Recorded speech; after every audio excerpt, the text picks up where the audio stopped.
नबी पाक सल्लल्लाहु अलैहि वसल्लम ने रास्ते में बैठने में मना किया, लेकिन फरमाया अगर बैठना है तो तुम्हें 5 काम करने पड़ेंगे। गर्मियों में जिसका दिल करता है ना कि खुली हवा में बैठूं, बैठ ले, पर 5 काम करे, ये बुखारी है। जिसका दिल करता है ना सर्दियों में गली में बैठूं, धूप लूं, तो फिर वो कितने काम करेगा? बोलिए या रसूल अल्लाह सल्लल्लाहु ताला अलैहि वसल्लम क्या क्या करे तो रास्ते में बैठने की इजाजत है? तो नबी पाक सल्लल्लाहु अलैहि वसल्लम ने फरमाया रास्ते का हक अदा करो, 5 काम करो। या रसूल अल्लाह कौन कौन से? फरमाया अगर रास्ते में बैठना है तो नजरें नीची करके बैठो, इसको भी उसको भी, आने वाले को भी और जाने वालों को भी देखने की तुम्हें इजाजत। रास्ते में बैठना है तो फिर नजरें नीची करके बैठो। रसूल करीम अलैहिस्सलाम ने फरमाया रास्ते में बैठना है तो दूसरी शर्त है, ये शर्तें 5 लगाई नबी पाक ने, ये बुखारी है।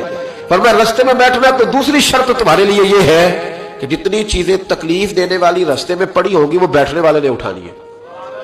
उसने एक नया वहां बैठ के अज़ियत वाला काम नहीं करना, बल्कि उसकी जिम्मेदारी है, चूंकि रास्ते में वो बैठा है, तकलीफ दे चीजें उठाएगा। और तीसरी शर्त नबी करीम अलैहिस्सलाम ने फरमाया तुम पर जरूरी है कि तुमने सलाम लेने वाले का जवाब जल्दी देना है। रास्ते में बैठना है तो सलाम लेने वाले का जवाब जल्दी देना है। और चौथी शर्त यह है कि तुम्हें रास्ते में बैठे बैठे नेकी का हुक्म देना है और बुराई से मना करना है।